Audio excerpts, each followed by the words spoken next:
there's been fawning coverage of a preliminary assessment. I've had a chance to read it. Every outlet has breathlessly reported on a preliminary assessment from DIA. I'm looking at it right now. Again, it was preliminary, a day and a half after the actual strike, when it admits itself in writing that it requires weeks to accumulate the necessary data to make such an assessment. It's preliminary. It points out that it's not been coordinated with the intelligence community at all.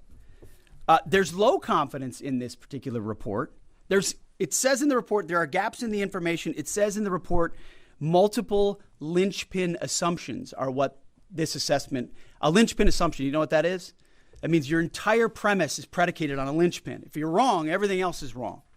And yet, still, this report acknowledges it's likely severe damage. Again, this is preliminary, but leaked because someone had an agenda to try to muddy the waters and make it look like this historic strike wasn't successful. I'm going to get to the chairman in a moment because he's going to lay out the particulars for you based on his professional military experience. But here's what other folks are saying. The DIA that put that report out says this is a preliminary low-confidence report and will continue to be refined as additional intelligence becomes available. How about the Israeli Atomic Energy Commission? The devastating U.S. strikes on Fordo destroyed the site's critical infrastructure and rendered the enrichment facility inoperable. Have any of these quotes made their way into the New York Times or the Washington Post, MSNBC, CNN? Any of these quotes? How about this one? This is a new one from the UN, the United Nations. No friend of the United States, or certainly Israel often. Here's the head of the UN Atomic Energy Agency this morning, Rafael Grossi. U.S. and Israeli strikes caused enormous damage to Iran's nuclear sites.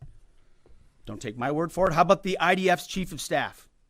I can say here that the assessment is that we significantly damaged the nuclear program, setting it back by years. I repeat, years.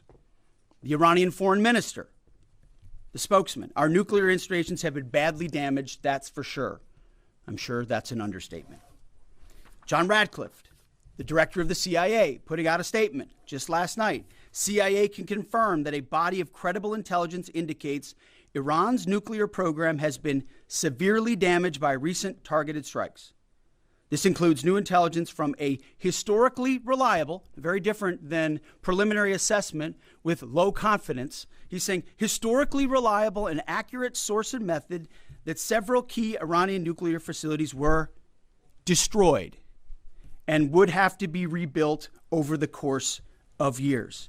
CIA continues to collect additional reliably sourced information to keep appropriate decision makers fully informed. How about DNI Tulsi Gabbard yesterday? She writes, and I quote, "New intelligence confirms what POTUS has stated numerous times.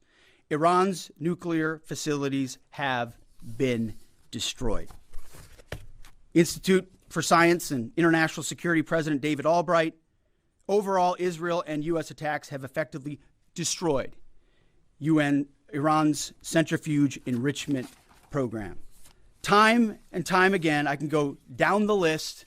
Those that understand, those that see, those that do proper assessments recognize that what the United States military did was historic.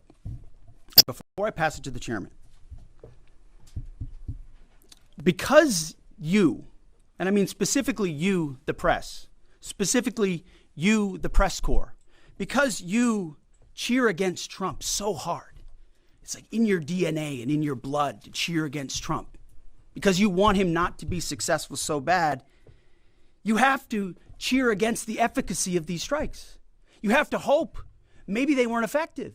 Maybe the way the Trump administration has represented them isn't true. So let's take half-truths, spun information, leaked information, and then spin it in every way we can to try to cause doubt and manipulate the public mind over whether or not our brave pilots were successful.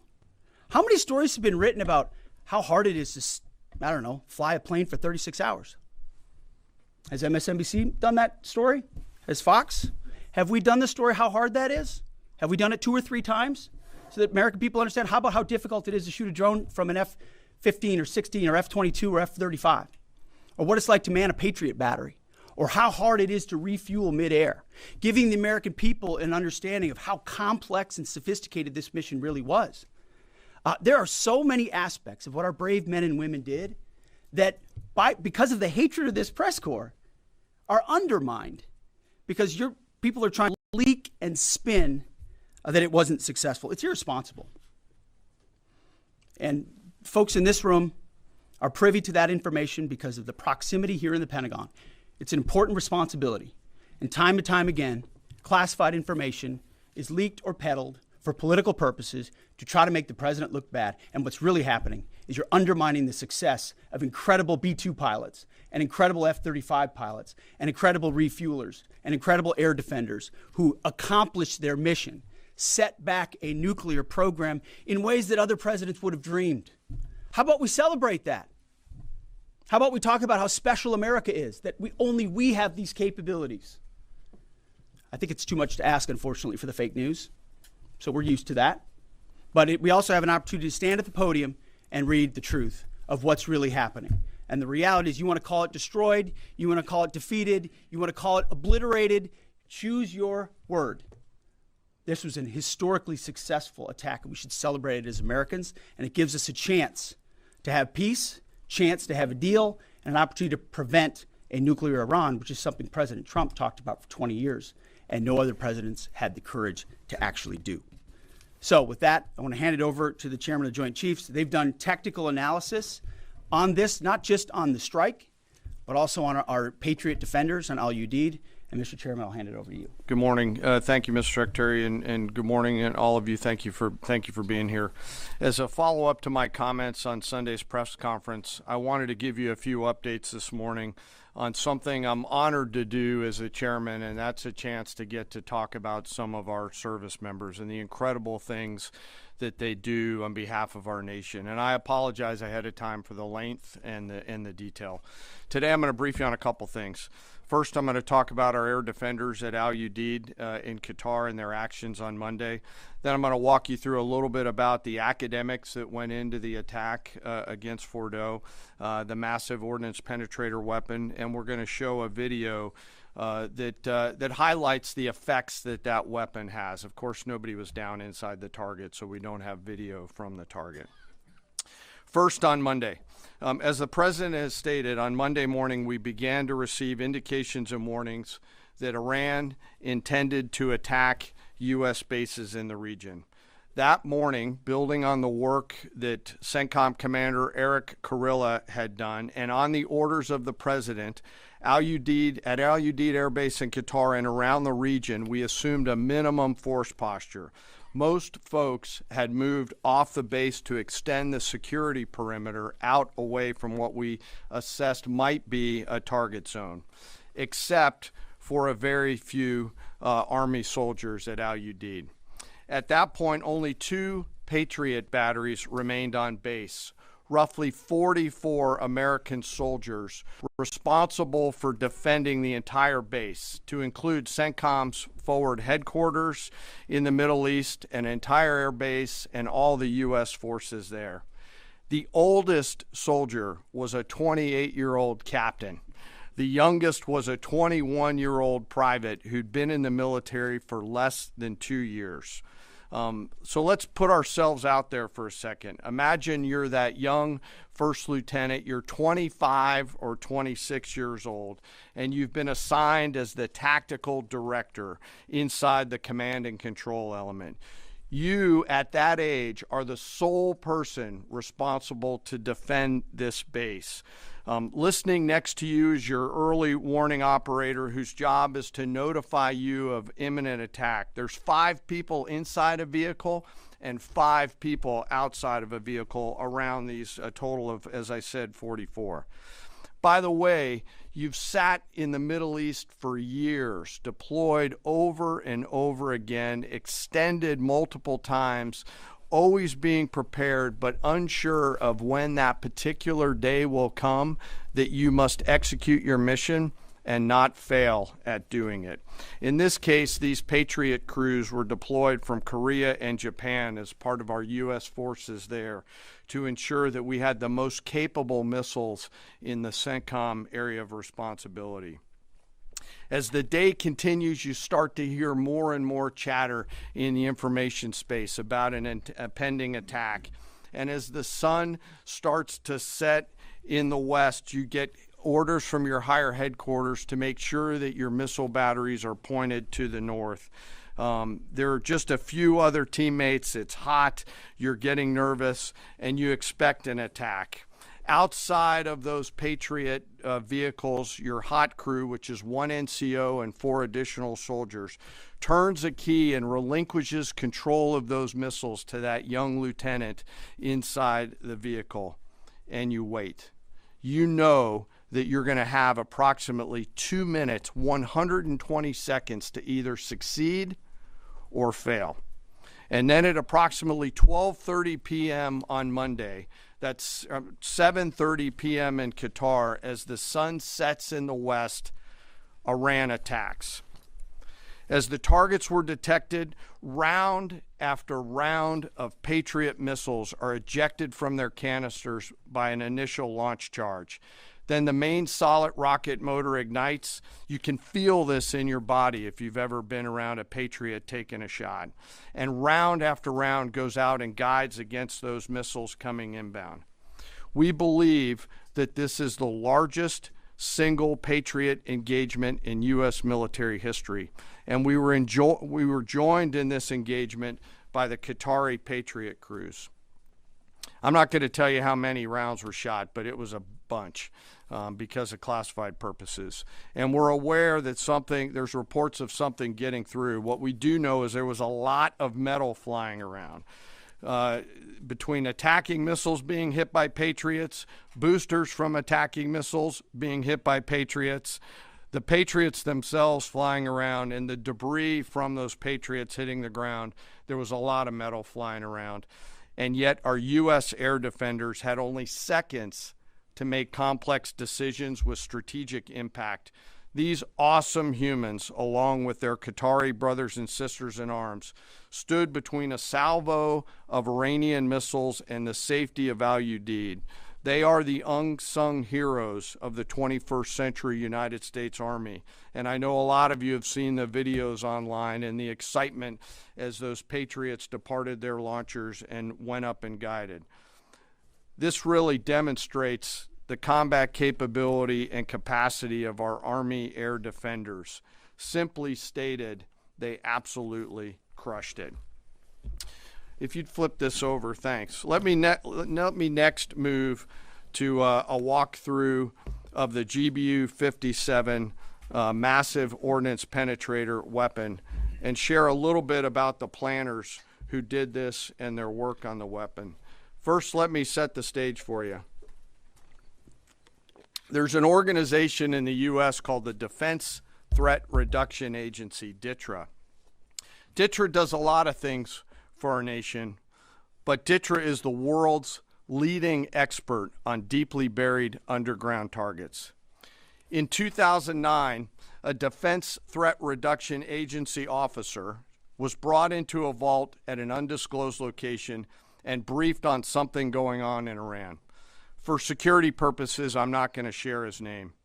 He was shown some photos and some highly classified intelligence of what looked like a major construction project in the mountains of Iran. He was tasked to study this facility, work with the intelligence community to understand it, and he was soon joined by an additional teammate. For more than 15 years, this officer and his teammate lived and breathed this single target, Fordo, a critical element of Iran's covert nuclear weapons program. He studied the geology. He watched the Iranians dig it out. He watched the construction, the weather, the discard material, the geology, the construction materials, where the materials came from. He looked at the vent shaft, the exhaust shaft, the electrical systems, the environmental control systems, every nook, every crater, every piece of equipment going in and every piece of equipment going out. They literally dreamed about this target at night when they slept.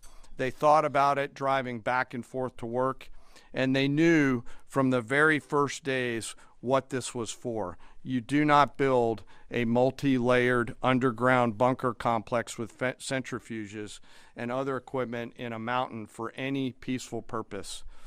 They weren't able to discuss this with their family, their wives, their kids, their friends, but they just kept grinding it out. And along the way, they realized we did not have a weapon that could adequately strike and kill this target.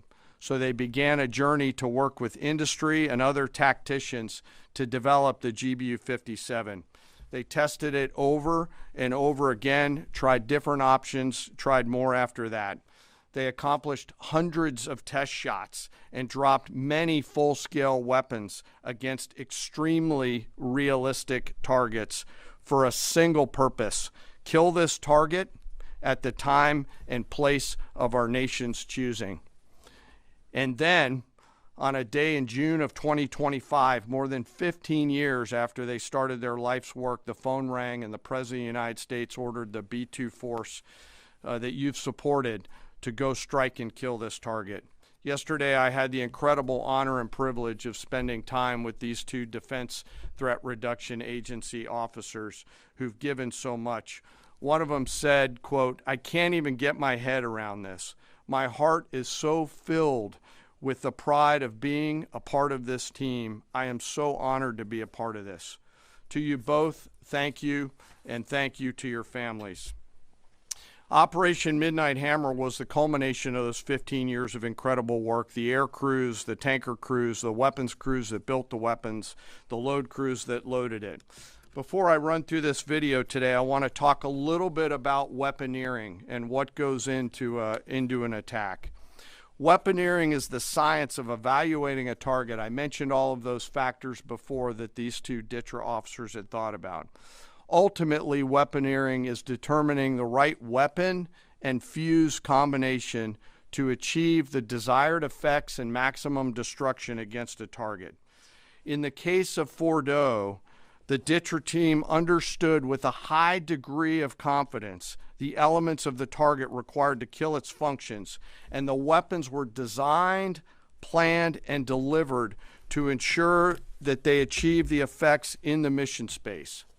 By the way, in the beginning of its development, we had so many PhDs working on the MOP program, doing modeling and simulation, that we were quietly and in a secret way the biggest users of supercomputer hours within the United States of America. So let me talk about the graphic a little bit. And the GBU-57, which all of you I know is a 30,000-pound weapon dropped only by the B-2. It's comprised of steel, explosive, and a fuse, programmed bespokely, each weapon to achieve a particular effect inside the target. Each weapon had a unique desired impact angle, arrival, final heading, and a fuse setting. The fuse is effectively what tells the bomb when to function. A longer delay in a fuse, the deeper the weapon will penetrate and drive into the target. So on Fordo, in June of 2008, you can see these three holes. Depicted here is the main exhaust shaft with two additional ventilation shafts on either side. The United States decided to strike these two ventilation shafts, seen here on the main graphic, as the primary point of entry into the mission space. In the days preceding the attack against Fordo, the Iranians attempted to cover the shafts with concrete to try to prevent an attack. I won't share the specific dimensions of the concrete cap, but you should know that we know what the dimensions of those concrete caps were. The planners had to account for this.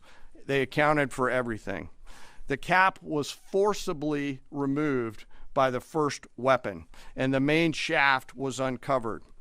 Weapons 2, 3, 4, 5 were tasked to enter the main shaft, move down into the complex at greater than 1,000 feet per second, and explode in the mission space.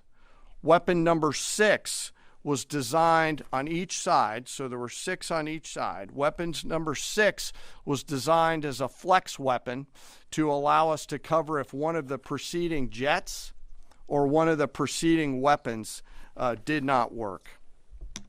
The video I'm about to show you is a culmination of over 15 years of development and testing. As I said, hundreds of test shots on various models. This is one weapon. So if you take a view of this as 5 additionals, you'll get a sense of what this looks like. Hopefully you can see it and there's not too much reflection. Tom runs our videos out there. We'll run it at full speed so you can see it and then go back through it. Go ahead, Tom.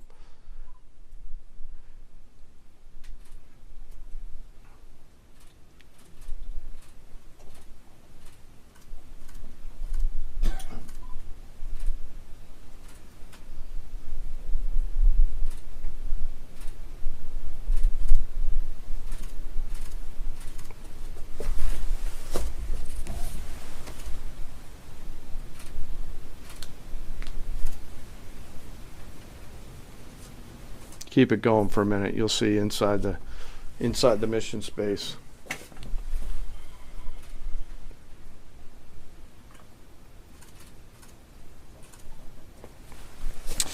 Unlike a normal surface bomb, you won't see an impact crater because they're designed to deeply bury and then function. I know there's been a lot of questions about that. All 6 weapons at each vent at Fordo went exactly where they were intended to go. A bomb has 3 effects that causes damage: blast, fragmentation, and overpressure. In this case, the primary kill mechanism in the mission space was a mix of overpressure and blast, ripping through the open tunnels and destroying critical hardware. The majority of the damage we assessed based on our extensive modeling was a blast layer combined with the impulse extending from the shock.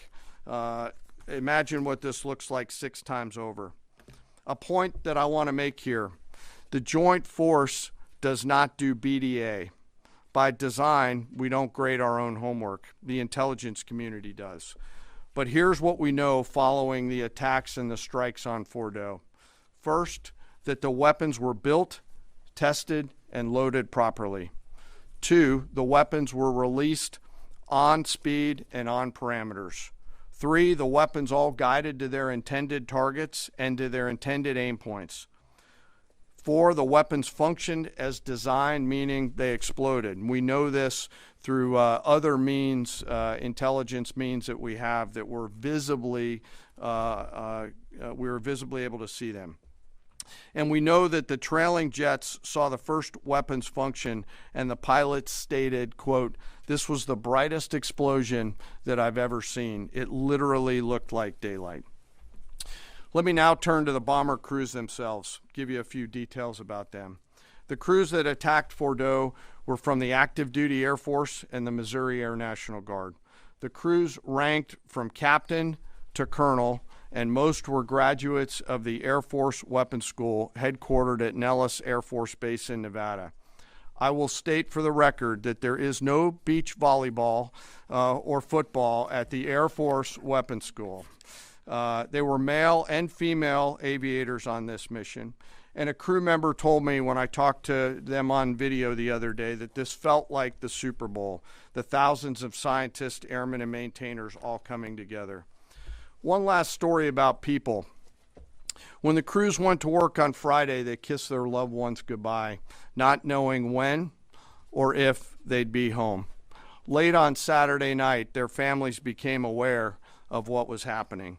And on Sunday, when those jets returned from Whiteman, their families were there.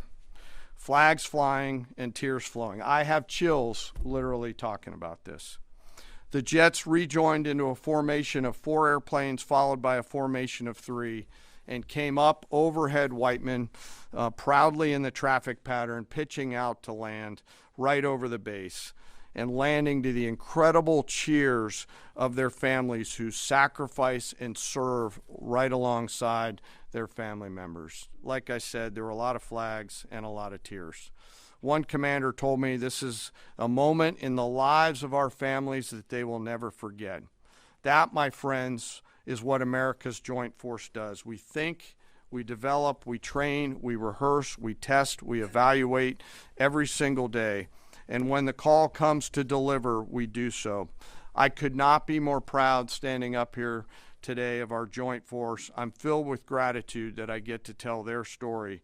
And as we stand here right now, our forces remain on a high state of readiness in the region, prepared to defend themselves. And one last thing, our adversaries around the world should know that there are other DTRA team members out there studying targets for the same amount of time, and will continue to do so. Thank you very much. I apologize for the length. I look forward to your questions. Thank you, Mr. Chairman. I would just thank you, by the way, for that extensive work, the lay down. I mean, even, do you have that laser pointer? Okay. Yes, sir. Thank you, squaring me away as always. I mean, even in just the public reporting, if you see the post-strike shaft of the 3 holes, the vast majority, and fairly so, the vast majority of speculation has been those are the 3 strike points. When in actuality, what you realize is these are the vents, these are the caps. The first munition took the cap off, and the other 5 went down the center hole, which, if you're planning the target, you would want it to be the direct one going to the bottom. These are the types of things that go into the planning for a strike that the Pentagon would not expect the press corps, the American people, to initially understand. So laying this information out is helpful. But it's also why we ask for a beat, for a moment, for a day or 2, the opportunity to tell that story. Because as the chairman said, these men and women that did this mission, they just want to do their job. They're not expecting their story to be told. They're not expecting the glory. They are grateful for the flags and the hugs of family. That's why they do the job. But they also know they were a part of something historic. We know how historic it was. The chairman does. I know. Our staffs know. And so that's why we are, and the President of the United States knows. And that's why it's almost personal when we see the way in which leaks are used to try to disparage the outcome or muddy the waters about the impact of what happened without being responsible with information and allowing the professionals to assess and provide that information just like the chairman did. So thank you, Mr. Chairman, for that information. Yes, and we welcome a few additional questions. Yes, sir. General, on Sunday you said final battle damage will take some time. And you also said, I think BDA is still pending, and it would be way too early for me to comment on what may or may not still be there at the nuclear facility. So that was just over 3 days ago. So what has changed? Would you use the term obliterated as well? Sure, like I said, we don't do BDA. I'll refer that to the intelligence community. And when you're talking with them, I mean, what changed in the past 3 days that make you so, you know? Sir, I think I said. I mean, I think I explained what changed. There was a great deal of irresponsible reporting based on leaks, preliminary information in low confidence. Again, when someone leaks something, they do it with an agenda. And when you leak a portion of an intelligence assessment, but just a little portion that makes it seem like maybe the strike wasn't effective, then you start a news cycle, whether it's the Washington Post or Fox News or CNN or MSNBC, you start a news cycle that starts to call into question the ethics. No, that's why. So you bring the chairman here, who's not involved in politics. He didn't do politics. That's my lane to understand and translate and talk about those types of things. So I can use the word obliterated. He could use defeat, destroyed, assess, all of those things. But ultimately, we're here to clarify what these weapons are capable of, which anyone with, two eyes, some ears, and a brain can recognize that kind of firepower with that specificity at that location and others is going to have a devastating effect. So we all recognize there will be days and weeks ahead. That's why yesterday I said, if you want to know what's going on at Fordo, you better go there and get a big shovel, because no one's under there right now. No one's under there able to assess, and everyone's using reflections of what they see. And that's why the Israelis, the Iranians, the IAEA, the UN, to a man and to a woman who recognize the capability of this weapon system, are acknowledging how destructive it's been. So that's what's changed. Just 3 or 4 days later, what changed? See, this is a point. This is how difficult it is to actually manage. You just watched a video of what this weapon is capable of. That's where we find our confidence, is in the skill of men and women and the capability of the systems they employed, and the recognition so far in the reflections that it was a highly successful mission. Sure, I think you could, I'd say go out, the IC should be able to help you answer that question. They look at a variety, as the Secretary has alluded to, we look at a variety of things. I don't do that, they do. All different sources of intel, which I'd refer you to them to get clarity on the end state. So again, I go back to the IC, whether it's Director Radcliffe or ODNI Gabbard. I read the statements at the beginning. They're the ones aggregating the intelligence, and they're saying nuclear facilities were destroyed and would have to be rebuilt over a number of years. Facilities were destroyed.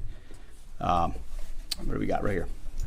Sir, you cited a body of credible intelligence to suggest the damage at Fordo and other places. What is that referring to, and when can we see it? I was reading from the CIA director's statement, which came out last night. CIA, again, they do the BDA, they do the assessment. CIA can confirm that a body of credible intelligence indicates, it also goes on to say, new intelligence from historically reliable and accurate sources and methods. Now, you can imagine, the CIA director is going to be very careful about how he articulates things of that sensitivity. Classified, secret, top secret, compartmentalized. He's going to know things that you're not going to know, that the press isn't going to know, and he's reflecting that the sources he's seeing are highly credible. They've given credible intelligence. They or those processes have given credible intelligence in the past, and that's what he's basing it on. Do you think we need to see that? Do you have a top secret clearance, sir? Eventually, Okay. the American public wants to see it. Yes. Yeah, you. I wanted to ask briefly just. No, not you. Checkered shirt. Oh, There. so Mike Glenn with the Washington Times. Yes, sir. Thanks, sir. Anybody who's ever read a Battalion S2 report after a fight knows that it's usually, the initial report is usually wrong, sometimes grossly so. Has what happened in this incident caused you all to sort of rethink the intelligence process or the dissemination, or do you think it's just a matter, I mean, if the process itself doesn't require any more adjustment? Well, I can tell you what the chairman told me in the Situation Room and reminded us all, which is alongside what you just said, sir, is that the first reports are almost always wrong. They're almost always incomplete, right?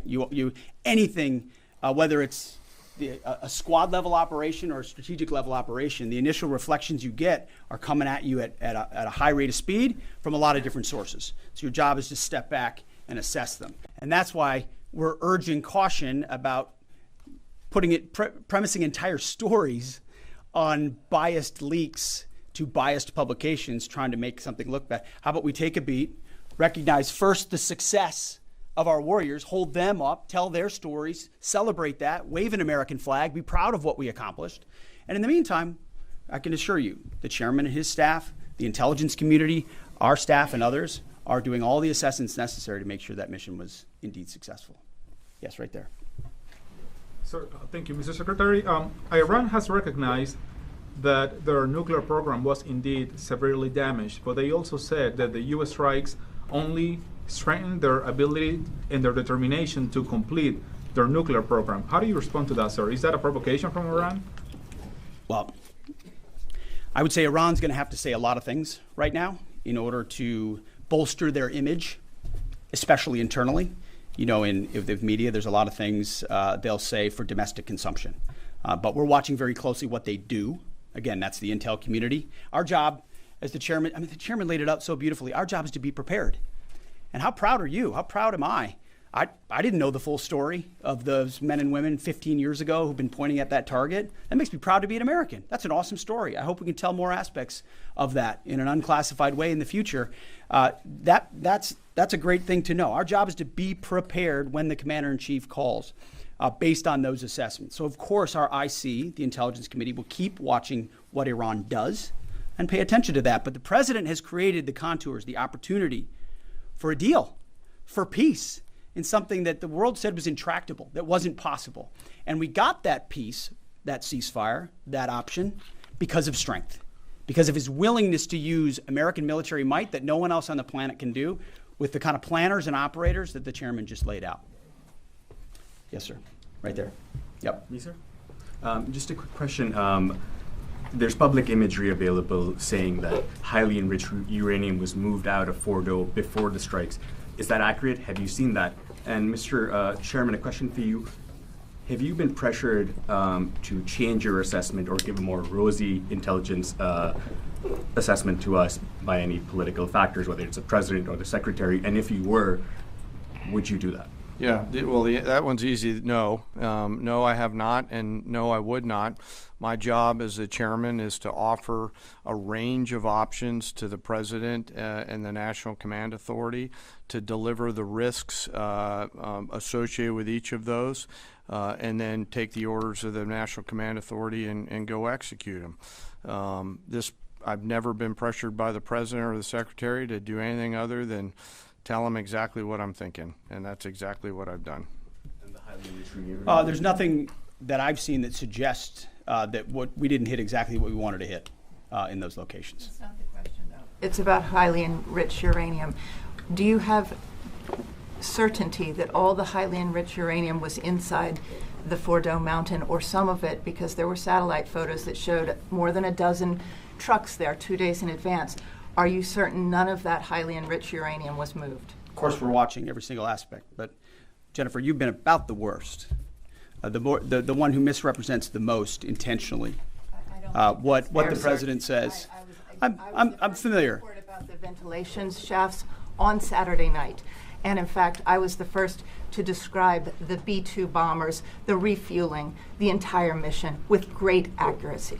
So I take issue with that. I appreciate you acknowledging that this was the first the most successful mission based on operational security that this department has done since you've been here, and I appreciate that.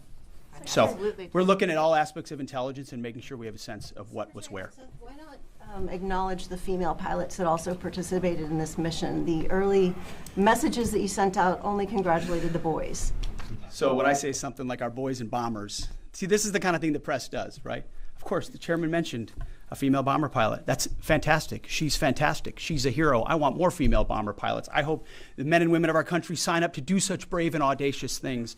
But when you spin it as, because I say our boys and bombers as a common phrase, I'll keep saying things like that, whether they're men or women. I'm very proud of that female pilot, just like I'm very proud of those male pilots. And I don't care if it's a male or a female in that cockpit, and the American people don't care. But it's the obsession with race and gender in this department that's changed priorities. We don't do that anymore. We don't play your little games.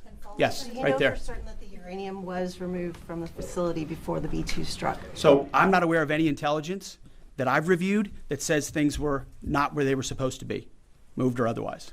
Yes. Kelly Meyer with News Nation, and just off the top, want to say we're grateful for the service of these pilots and everybody that serves.